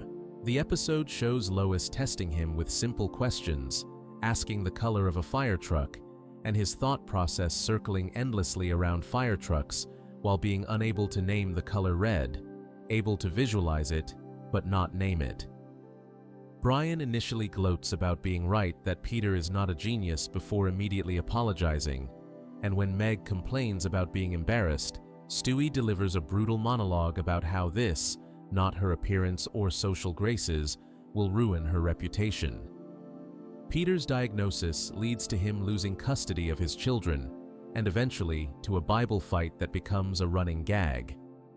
The episode shows his dangerous combination, stupid enough to cause disasters, but functional enough to operate in society, which makes him more dangerous than Chris, who is stupid but powerless. The episode PTV shows him at his most defiant and childish. It starts with Peter and Lois having rough sex, and after the scene, the FCC censors follow him everywhere, so that even in his own home, his cursing gets bleeped by air horns, leading to a rant where the bleeps make everything sound far worse than whatever he actually said, the randomness of the censored words suggesting he is just saying nonsense. He rebels by creating his own television station called PTV, hosting shows, including one where he dares people to defecate off things, actually doing so off a highway overpass, while even Stewie is disturbed, and giving Quagmire his own late-night show full of innuendo. The episode features Peter as a babysitter who leaves a child in a bathtub full of water with a blow dryer and household chemicals before leaving. A scene played for dark comedy that shows he would absolutely kill a child through negligence and includes his famous insult of a celebrity's appearance. The FCC eventually tells him that until he and all of Quahog clean up their act, they will keep censoring everything, and the episode ends with Peter defeating censorship through crude humor and free speech, learning nothing about responsibility. The episode Lottery Fever shows what happens when he gets unlimited money and zero supervision. It starts with him asking Lois for money to open a sushi restaurant, admitting he does not care about the sushi and just wants to yell at customers when they walk in, a cutaway showing him screaming racist nonsense behind a counter. When Lottery Fever hits Quahog, Mayor Adam West says he would finally splurge on a fancy 4-piece suit, shown wearing a tie on his head as the 4th piece, and Brian tries to stop Peter from buying tickets, calling the lottery a tax on stupid people, only to get tangled in his own argument when Peter poses an absurd hypothetical. When they are about to check the numbers, Lois says that if they lose, she is getting a divorce, and Peter calmly says, "Understood," showing she is at her breaking point. They win, and Peter's first thought is something crude about a butler, encapsulating him given unlimited resources. Carter calls Lois asking whether she has blown all the money yet, knowing Peter will waste everything, and Peter quits his job with a polite, articulate speech that ends with him revealing he has left feces on his boss's desk, the perfect combination of trying to be civilized while being fundamentally crude. He buys a giant room filled with gold coins, planning to dive in like Scrooge McDuck, only to injure himself badly on the solid coins, learning that cartoons do not reflect reality.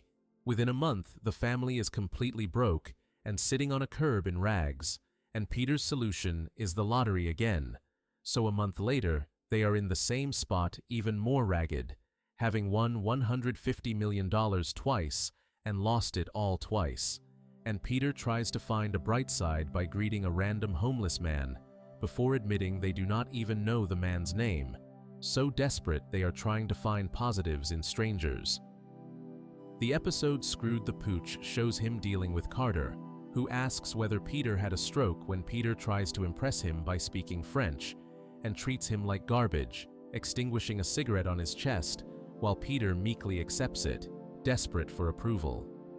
The episode features Peter making bets he cannot afford to lose, willing to risk everything except his Boba Fett action figure, showing his priorities, and a scene of wealthy figures on jetpacks calling normal people ants, representing the elite's view of people like Peter.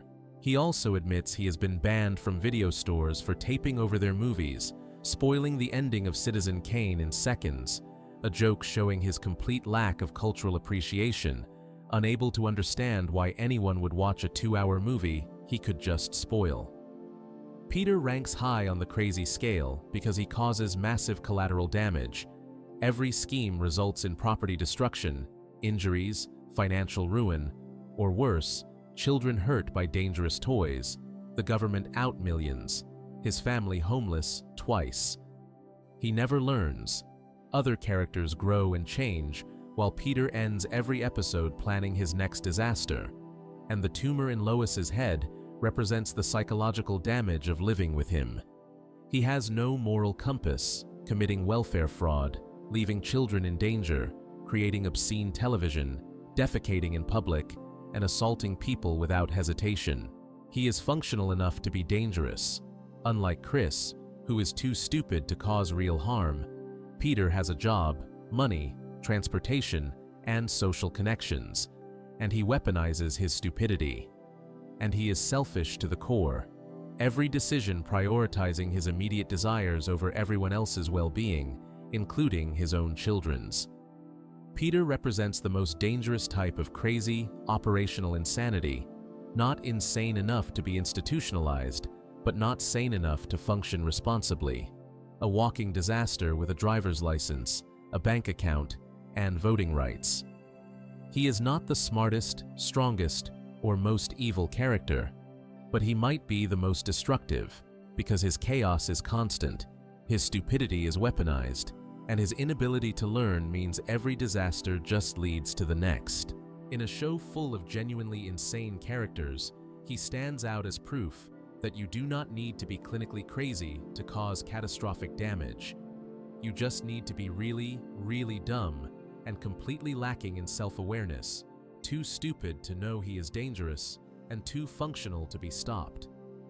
Subscribe if you are still with me before the next one. Moving on to Glenn Quagmire, the sex addict nobody stops. Quagmire is Peter's neighbor and one of his closest friends, a commercial airline pilot known for his catchphrase and his obsessive pursuit of sex. While other characters have specific episodes where they act crazy, his sexual compulsion is his defining trait across the entire series, and these episodes show that what starts as comedy about a horny neighbor actually reveals a man with serious sexual dysfunction that frequently crosses into criminal behavior. He is a pilot who lives alone on Spooner Street, friends with Peter, Joe, and Cleveland, spending most of his free time at the Drunken Clam. Unlike Peter's stupidity or Brian's pretentiousness, his flaw is a sexual addiction so severe it dominates every aspect of his life. He will pursue sex with anyone, anywhere, at any time, not discriminating by appearance or circumstance, as long as they are legal. His drive is not portrayed as healthy male sexuality, but as compulsive, obsessive, and often predatory, played for laughs while, on closer examination, amounting to behavior that would result in arrest and imprisonment in reality.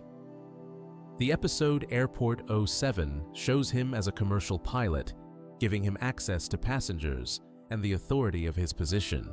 It opens with Peter becoming obsessed with redneck culture, but the real story involves Quagmire's behavior as a pilot, inserting sexual references into his announcements. First, a seemingly harmless comment about headwinds, then a landing announcement that reveals he had sex with a passenger during the flight, having abandoned the cockpit while responsible for hundreds of lives, and then bragging about it over the intercom. The episode also shows him teaching Chris to make crude images on a calculator, delighting in the childish innuendo, teaching a child to create crude pictures. Earlier, the episode shows Peter's redneck transformation through a deeply inappropriate joke about his own daughter that is played for shock value, but establishes how far the humor goes. The episode features news coverage of a flight in trouble, where the recently discharged Quagmire is talking the plane down, suggesting he got fired for his behavior but is still needed to prevent a crash, and a running gag about his fake name for picking up women, showing everyone is aware of his constant sexual schemes. The episode Quagmire's Dad deals with his father, a decorated war hero, coming out as transgender and transitioning to become Ida. It starts with crude French homework, and then Dan arriving for a visit and displaying mannerisms that make Quagmire think his father is gay. Quagmire confronts him, and Dan denies being gay, but reveals he is a woman trapped in a man's body who plans to have gender confirmation surgery, to which Quagmire responds that he would prefer his father just be gay, a line that reveals his prejudices. The family has dinner with Ida after her surgery, with Peter bluntly asking whether she misses her old anatomy, the family curious but uncomfortable. The episode's most significant plot involves Brian unknowingly having sex with Ida at a hotel, and later, when Stewie reveals the new name, Brian gags and vomits for 30 seconds before screaming that he had sex with her, a reaction that treats Ida's identity as something deceptive rather than valid, revealing Brian's transphobia. Meanwhile, Quagmire reconciles with Ida, sharing a heartfelt hug until Ida notices he has become physically aroused, which he apologizes for, explaining his body cannot tell the difference, not attraction to Ida specifically, but his sex drive so uncontrollable it activates even during an emotional family moment. When Ida reveals she is dating someone named Brian, Quagmire storms into the Griffin house, drags Brian from under a bed, and beats him repeatedly through the house while threatening to kill him. And as he leaves, Brian delivers a final taunt about having slept with his father, the brutal beating showing Quagmire's violent side, his rage over the relationship leading to attempted murder. The episode Quagmire's Quagmire shows what happens when he meets someone whose sex drive matches his own. He meets a woman named Sonia at a computer repair shop, and they bond over shared interests, their first date going well until he wakes up handcuffed to a bed, discovering he was drugged, and instead of being horrified, he decides he has finally found true love, seeing being drugged and restrained as romantic rather than criminal. They engage in increasingly extreme acts, and at the Drunken Clam, Peter and Joe notice his blackened eyes, but he dismisses their concern, being physically abused, yet refusing help because he is getting regular sex. When he leaves the bar, Sonia meets him outside, beats him, and locks him in the trunk of his car, claiming to satisfy his fantasies of being dominated.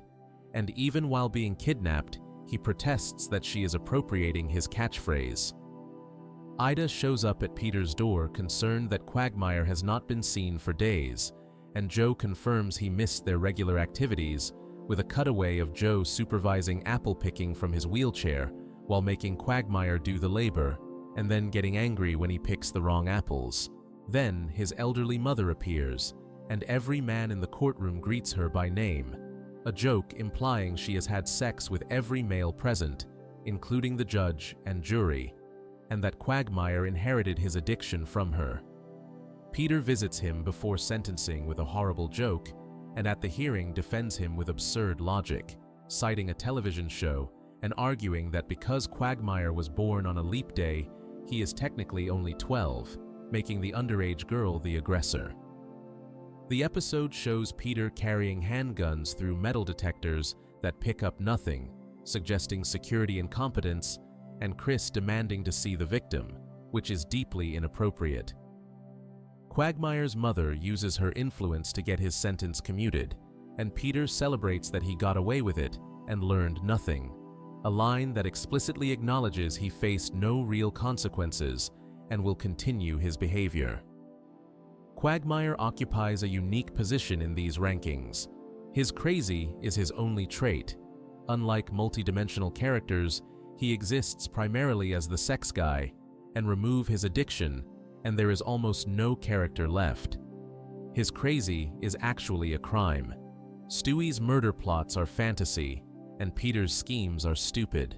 But Quagmire commits actual sex crimes, statutory rape, public indecency, sexual harassment, and abandoning his pilot duties for sex. Nobody stops him. Peter gets arrested and faces consequences. Meg goes to prison, Lois gets caught, but Quagmire is caught having sex with a minor, and his sentence is commuted because his mother slept with the courtroom. He is functional despite the addiction, maintaining a career as a pilot despite behavior that should disqualify him, owning a home, having friends, and participating in society while being an active sex addict. And the show treats it as comedy, his addiction played for laughs rather than portrayed as the serious disorder it represents, his catchphrase making sexual obsession seem cute rather than disturbing. He ranks high because his insanity is criminal, compulsive, and completely unchecked. He commits statutory rape and gets away with it, abandons an airplane full of passengers to have sex, and gets kidnapped and beaten by another addict and wants more. Most importantly, he never faces lasting consequences and never seeks treatment, his friends enabling rather than confronting his behavior, while the show presents sexual addiction as a quirky personality trait rather than a destructive mental illness.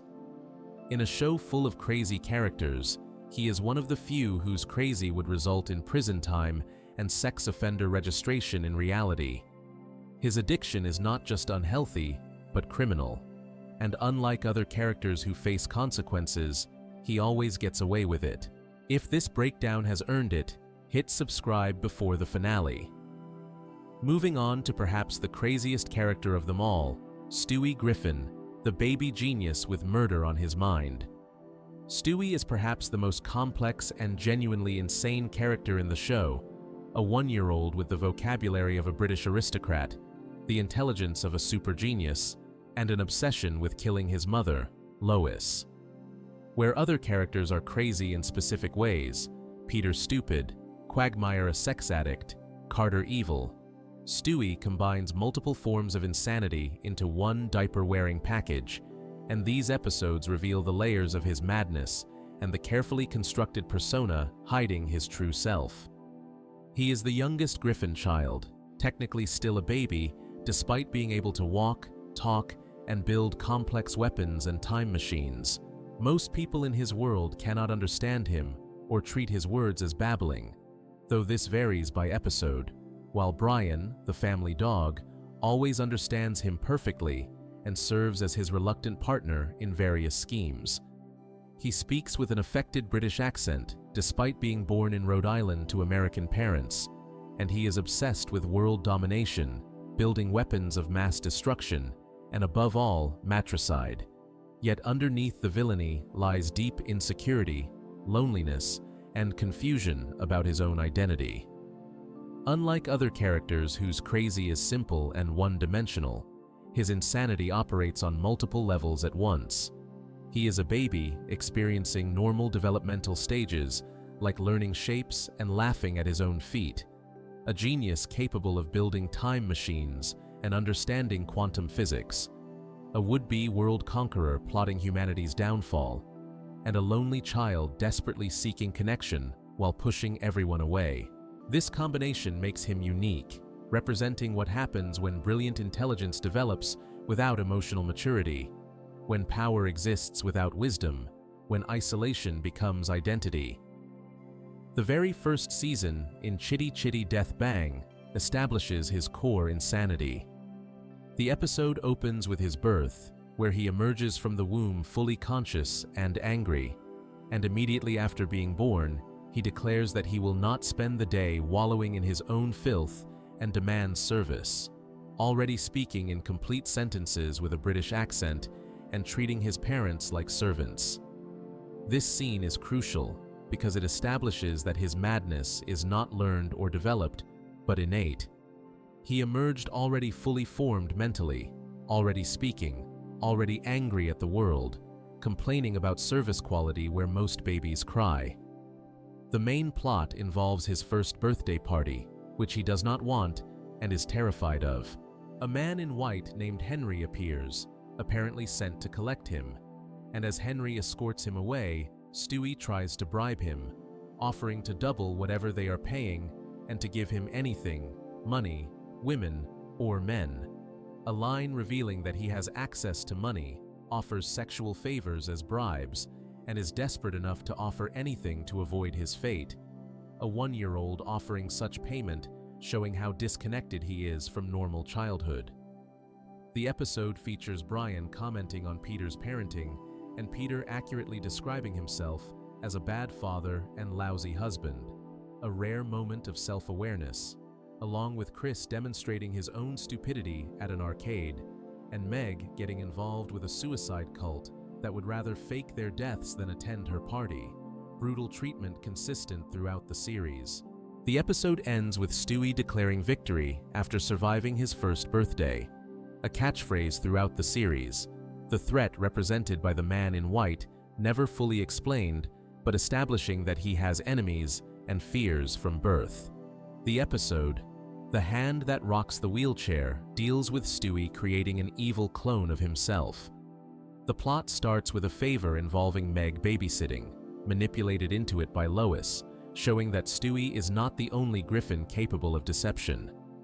The main plot involves Stewie at the beach, where he has built an exact replica of a real defense contractor's corporate headquarters in sand, bragging to Brian about it, a detail revealing how his mind works, since even his beach activities involve military-industrial research. A bully kicks over his sand creation, and Stewie tries to assemble a rifle to shoot him, but fumbles, the rifle falling to pieces as the boy walks away laughing, a significant failure since his defining trait is competence with weapons and technology. Brian notices immediately, suggesting Stewie is going soft and losing his edge, asking when he last tried to blow something up or take over the world. Stewie defends himself, saying he has a lot on his plate, learning to use the toilet, learning what shapes are, and spending half an hour laughing at his own feet before getting distracted by his feet again mid-conversation. This reveals his internal conflict. He wants to be an evil genius, but is still developmentally a toddler, his attention span unable to maintain focus on villainy, while potty training and shape recognition occupy mental space that should be devoted to world domination. A jarring and sad contrast between building replica headquarters and needing to learn what a triangle is, trapped between baby and supervillain with no middle ground. To prove he is still evil, he creates a clone of himself, but something goes wrong and the clone becomes evil Stewie, even more murderous and focused than the original, who hunts Brian through Quahog while regular Stewie realizes he has created something he cannot control. The plot mirrors classic science fiction about creators destroyed by their creations, except here his creation is literally himself, his own evil potential given physical form, evil Stewie representing what he could be without the distraction of feet and shapes, without the remnants of childhood innocence.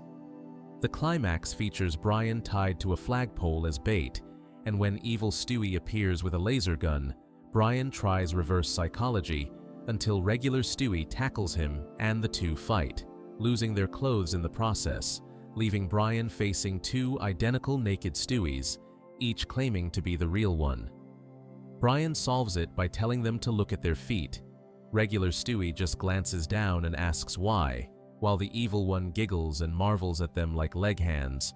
So Brian shoots evil Stewie, recognizing that only regular Stewie would be delighted and distracted by his own feet. A brilliant solution, using his childishness to identify him, his weakness becoming his salvation. The resolution suggests his humanity lies in his developmental limitations. His baby traits are not weaknesses to overcome, but what make him Stewie instead of a pure monster. Evil Stewie being what happens when you remove childhood from the genius baby, and regular Stewie, what happens when genius and infancy coexist. The episode also features a subplot of Meg developing feelings for Joe and trying to seduce him, showing her desperation for any male attention, and a meta-joke with a baby narrated by thoughts from Patrick Stewart. The episode The Big Bang Theory showcases his scientific genius and his toxic relationship with his half-brother Bertram.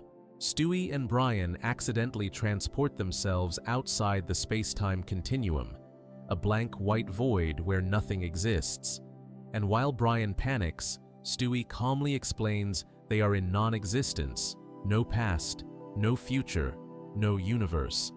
A genuinely frightening concept, since they are not in space or another dimension, but in absolute nothingness, and the fact that they can still exist and breathe defies physics. Though Stewie seems unsurprised, his time machine having malfunctioned so badly, it transported them beyond reality itself. Despite being in non-existence, a brightly colored promo for the Cleveland show appears, prompting a racist joke from Stewie that breaks the fourth wall while mocking the spin-off.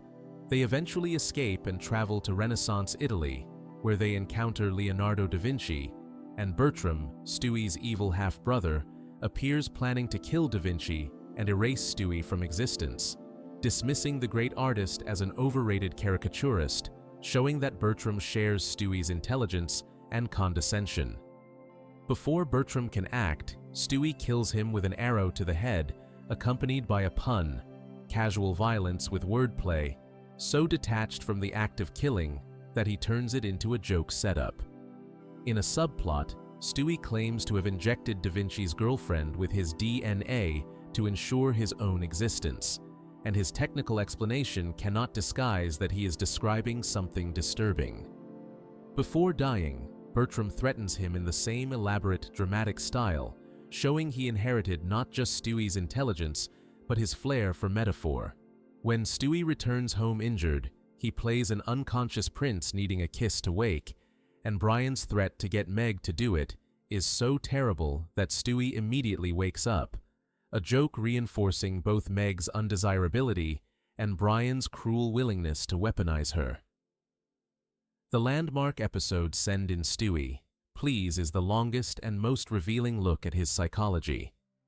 After pushing a kid named Tyler down the stairs, Stewie is sent to the school psychologist, Dr. Cecil Pritchfield, and the entire episode is essentially one long therapy session with no cutaway gags, unusual for the show. Stewie starts with defensive small talk until the doctor claims to know him a bit, prompting an epic monologue in which Stewie deconstructs the doctor's entire life from objects in his office, deducing everything about his relationship with his much younger husband, the large age gap, how they met, the husband's lack of career, their financial struggles, the cheaper hotel they actually stayed at, the husband's wandering eye, and the doctor's constant fear of abandonment. The monologue is devastatingly accurate and cruel. Stewie does not just observe facts, but weaponizes them, describing the doctor feeling humiliated and unseen while younger men ignore him but flirt with his husband, noting their carefully staged photos project a success they do not have, and concluding that every time the doctor glances at a certain picture, he wonders how long before his husband leaves him. After a long pause, The doctor responds simply that Stewie seems like a very lonely little boy, and Stewie immediately breaks down, admitting he is, that the doctor can see inside his soul. This moment reveals everything. His intelligence and cruelty are defense mechanisms, his analysis of others a weapon to keep distance, and one simple observation about his loneliness bypasses all of it. The session continues with Stewie discussing his British accent, which the doctor, himself British, fails to notice as unusual, and a discussion of the bully Tyler, where Stewie confesses he only pushed him because he likes him and is afraid he will not like him back, before defensively insisting this is not because he is gay. The doctor tries to explore his sexuality, and Stewie insists he is heterosexual, but also identifies as fluid, admitting he has always been openly bisexual, while also insisting he never talks about it, wanting credit for being out without actually coming out, his sexuality confusing him as much as it confuses viewers. The session reveals his other interests, his fling with world domination treated as a brief hobby, and his fascination with musicals, including a tantrum about not being on Broadway that turns into him singing while fighting hiccups and snot bubbles, showing his theatrical side, his villain persona, including musical theater aspirations. The doctor shares his own backstory of growing up in the London Blitz, losing his parents, and ending up in an orphanage, meant to show he understands being an outcast. But Stewie interrupts with an insult about his age, telling because he cannot handle genuine emotional connection, deflecting with mockery rather than accepting empathy. The climax comes when Stewie admits that everything about him is a carefully constructed persona designed to keep people at arm's length, that even the accent is an affectation, a coat of armor, and an image he cultivated to feel special. And he drops the accent to speak in a regular American voice, insisting this is his real voice, only for the doctor to say he hears no difference. Frustrated, Stewie impersonates a long list of characters, including Peter, Quagmire, Brian, and even Roger from American Dad, trying to prove his voice changes, but the doctor still hears no difference, a brilliant joke suggesting that his real voice might actually be the British one, or that his identity is so fractured he cannot tell which is authentic. Stewie nearly decides to drop the persona and be a normal boy, declaring he will talk to Tyler and make friends. But when the doctor says he will finally be just like everybody else, Stewie recoils, has him repeat it, and then decides that he does not want to be like everybody else, returning to his British accent and abandoning the plan. A heartbreaking reversal, since he desperately wants connection, but not at the cost of his uniqueness. Being special more important than being happy. His isolation painful, but also what defines him. The episode ends darkly. The doctor begins having heart trouble during the session, his medication sitting on the desk, the same medication Stewie mentioned earlier, and when the doctor reaches for it but cannot get to it in time and looks at Stewie silently pleading for help, Stewie watches him die without moving, deliberately letting his therapist die rather than risk being understood, justifying it by reasoning that the doctor has seen through the facade and so must die. Right after, the husband calls, leaving a message asking for a divorce, a darkly comic confirmation of everything Stewie deduced, the doctor dying without knowing his marriage was already over. That night, Brian sleeps with Stewie, who admits he has done something awful without elaborating, a confession suggesting some part of him feels guilt, but not enough to confess or face consequences. Stewie tops the rankings because he is genuinely psychopathic. Unlike Peter's stupid chaos or Quagmire's sex addiction, he plans and executes murder, builds weapons, and lets his therapist die. His villainy calculated and intentional. His intelligence makes him dangerous. He builds time machines, cloning devices, and death rays, his genius combined with his instability creating existential threats, so that where other characters cause property damage, he can alter timelines and erase people from existence. He is completely isolated, unable to connect with others, his only friend Brian, and even that relationship dysfunctional. his loneliness driving his worst behavior, murdering his therapist rather than accept understanding. His identity is fractured, the fake accent, the unclear sexuality, the conflict between baby and genius, all leaving him unsure who he is, an identity crisis manifesting as world domination plots, his evil schemes attempts to construct meaning from confusion. He will never grow up. Unlike other characters who might mature, he is trapped as a baby, his development permanently stunted, meaning his issues can never resolve, and he will always be caught between infantile needs and adult ambitions. And he kills without remorse, shooting Bertram with an arrow and making a pun, watching Dr. Pritchfield die and commenting on his bad day, his kills casual, creative, and cruel.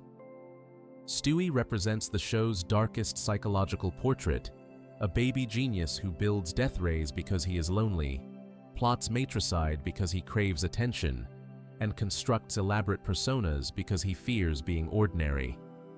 In a show full of crazy characters, he is the only one who is genuinely, clinically insane, exhibiting psychopathic traits, identity disorders, attachment issues, and homicidal ideation, and the fact that he is 1 year old makes it simultaneously horrifying and absurd. He is the show's most complex character precisely because his crazy is not one-dimensional. He is lonely and cruel, brilliant and childish, murderous and vulnerable, proof that intelligence without emotional development creates monsters, his genius unable to compensate for his arrested development, and his weapons unable to protect him from his own isolation. The tragedy is that he recognizes his problems but cannot fix them. He knows his persona is fake, understands his loneliness, and sees how he pushes people away. But he cannot stop, his need to be special overriding his need for connection, his fear of ordinariness stronger than his fear of loneliness. Stewie Griffin, the baby who proves that genius and insanity are separated by the thinnest possible line, and that sometimes they are the exact same thing. If you enjoyed the video, make sure to subscribe, and I will see you in the next video.